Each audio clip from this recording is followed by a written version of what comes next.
ஒரு வழியா நம்ம தமிழ்நாடோட 2026 சட்டமன்ற தேர்தல் வந்து முடிஞ்சிருச்சுங்க. வரக்கூடிய நியூ கவர்மெண்ட் என்ன மாதிரி விஷயங்கள் பண்ண போறாங்க அப்படின்றத பொறுத்திருந்து பார்க்கலாம். பட் இந்த ப்ரீவியஸா இருந்த அந்த டிஎம்கே கவர்மெண்ட் ஹெல்த் கேர்ல என்ன பண்ணாங்க அப்படின்றத ஒரு 5 விஷயம் கூட நான் ஷேர் பண்ண போறேன்.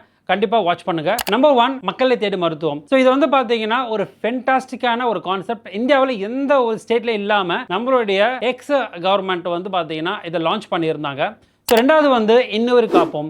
ஸோ ஒரு எமர்ஜென்சியில் நம்ம வந்து ஒரு பேஷண்ட்டை வந்து ஹாஸ்பிட்டல் அட்மிட் பண்ணுறது ரொம்ப யோசிச்சுட்டு இருந்தோம். பட் யார் அந்த விஷயத்தை எடுத்துகிட்டு போய் ஹாஸ்பிட்டல் அட்மிட் பண்ணுறாங்களோ அவங்களுக்கு ரிவார்ட்ஸும், அது மட்டும் இல்லாமல் கிட்டத்தட்ட 48 ஹவர்ஸுக்கு உண்டான பேக்கேஜஸ், அது எந்த அமௌண்ட்டாக இருந்தாலுமே கவர்மெண்ட் வந்து பேர் பண்ணிட்டு இருந்தாங்க. அது வந்து பார்த்தீங்கன்னா ரொம்ப ரொம்ப முக்கியமான வந்து ஒரு டிரான்ஸ்ஃபர்மேஷனுங்க. மூணாவது என்னன்னு பார்த்தீங்கன்னா மாவட்ட ரீதியாக வந்து கேன்சர் அவேர்னஸ் பண்ணிட்டு இருந்தாங்க. அது மட்டும் இல்லாமல் ரொம்ப முக்கியமான விஷயம் பார்த்தீங்கன்னா இந்த ஹெச்பிவி வேக்சினேஷன். ஸோ இந்த கர்ப்பப்பை வாய் புற்றுநோய்க்கு உண்டான அந்த கேன்சர் மெடிசன்ஸ் வந்து பார்த்தீங்கன்னா வந்து ஃப்ரீயாக எல்லா கவர்மெண்ட்லையும் வந்து கொடுத்துருந்தாங்க.